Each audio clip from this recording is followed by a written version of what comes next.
2025. At nakikiba ka ngayong umaga. Lahat ng sagot! Lahat ng sagot! Marcos mismo! Dapat managot! Marcos mismo! Dapat managot! Ay, dapat talagang managot. Sabi niya, kung di raw siya presidente, sasama raw siya dito. Kaya ko kayo!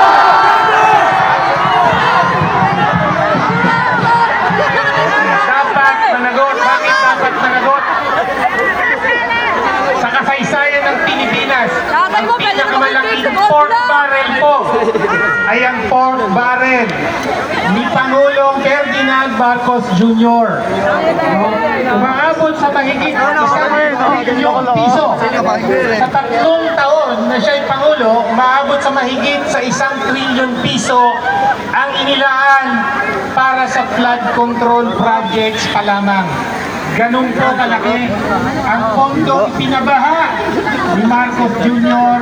sa flood control. Jerby Ngunit Atrera di natigil ang nakamatay. pagbaha. September 21, 2025. Kontra korupsyon to, kontra korupsyon. Kontra korupsyon. Ni Marcos, no? Ang pinakamalaking mga insertion, tama po yun, napakalaki ng insertion ng Senado, napakalaki ng insertion ng Kongreso sa DPWH budget. Pero ano ba ang budget na ito? Sino ang may hawak at may control at gumagastos sa budget? Walang iba kundi si Marcos mismo, no? Kaya po, narinig nyo ba ang latest na balita? No? Kamakailan lang, lumabas ang balita. No? Galing mismo sa sinumpaang dokumento na sinabmit ni Marcos sa COMELEC nung siya ay tumakbo at naging presidente ng 2022. Sinumpaan niya na tumanggap siya ng ₱21 milyong mula sa mga kontraktor. Pwede ba yun? Bawal po yun. At ano po nangyari sa 2 kontraktor na ito nang maupo na siya sa Malacanang? No? Tumanggap po ng limpak-limpak tig-3 bilyong piso po ng mga kontrata mula sa DPWH at iba pang ahensya ng gobyerno. Kaya tuwang-tuwa po sila sa alaga nila sa Malacanang. Kaya bawal po ito sa batas.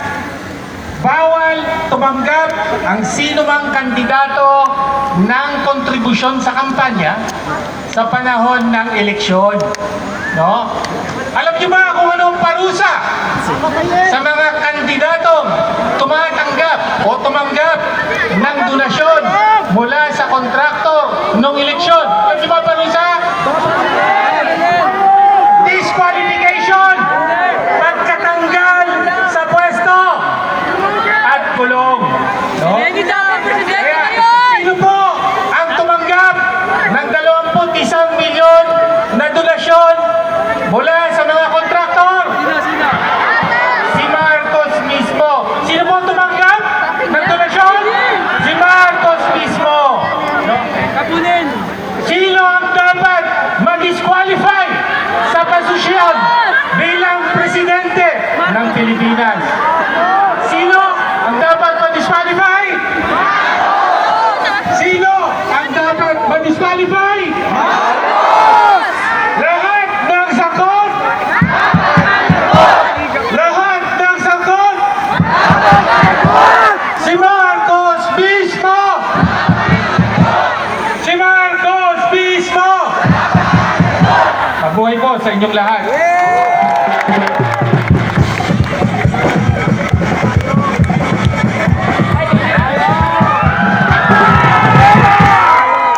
Isang palaban na pagpagi!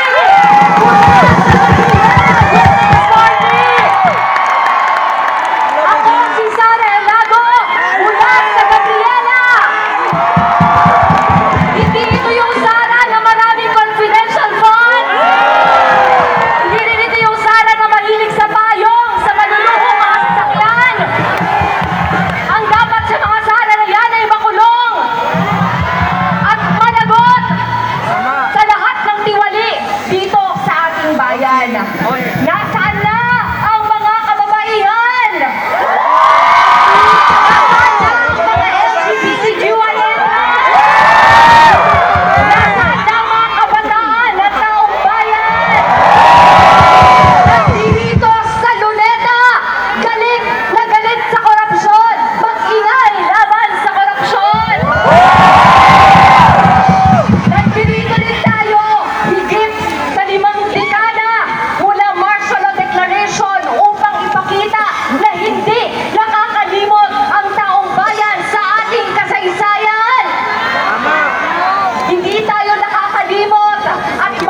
Pilipino, para sa Pilipinas, na handang baguhin ang sistema, handang isulong ang tunay na kalayaan at demokrasya dito sa ating bansa. Mabuhay ang lahat, itaas natin ang ating kamao. Dahil ito ay hindi lamang araw ng ating paniningil sa mga kurap. Ito rin ay araw ng ating pagpupugay sa lahat ng naririto. Palakpakan ninyo bawat isa. Itaas natin ang ating kamao. Ito ay araw din ng pagpupugay sa lahat ng mga martir ng sambayan ng Pilipino, sa lahat ng mga bayani natin na nagpapatuloy ng laban para sa tunay na kalayaan at demokrasya. Mabuhay ang kababaihan at sambayan ng Pilipino, makabayan at lumalaban.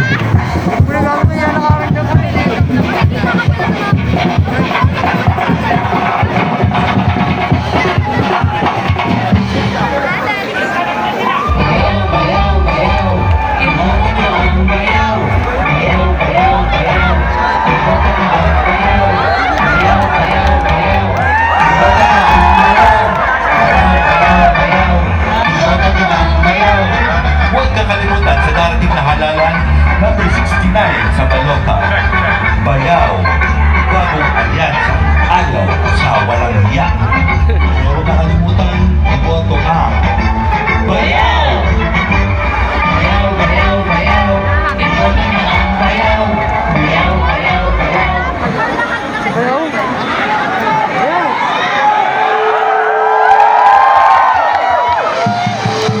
Magandang araw po sa inyong mga minamahal kong mangmang na botante.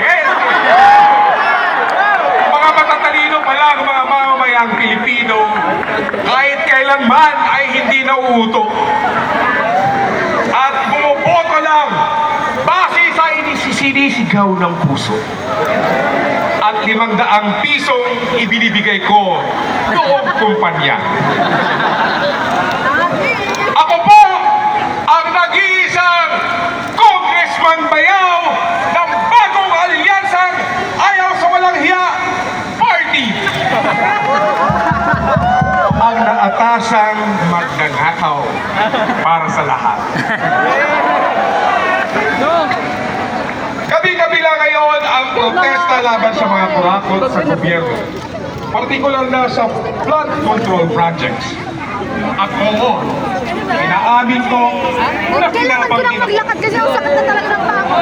Pero isipin nyo naman, habang lubog kayo sa tubig, dulot ng bagyo, ay patuloy ko naman kayong pinapaka ng relief goods na may tatak ng Congressman Bayan. Excuse me po. Sa totoo lang, hindi ko maiintindihan kung bakit tagalit kayo sa korupsyon. Samantalang ginagawa ko lang naman ito para sa aking pamilya, kamag-anak, kaibigan, kapitbahay, at lahat ng malapit sa akin. Diba sabi nga nila, don't hate the player.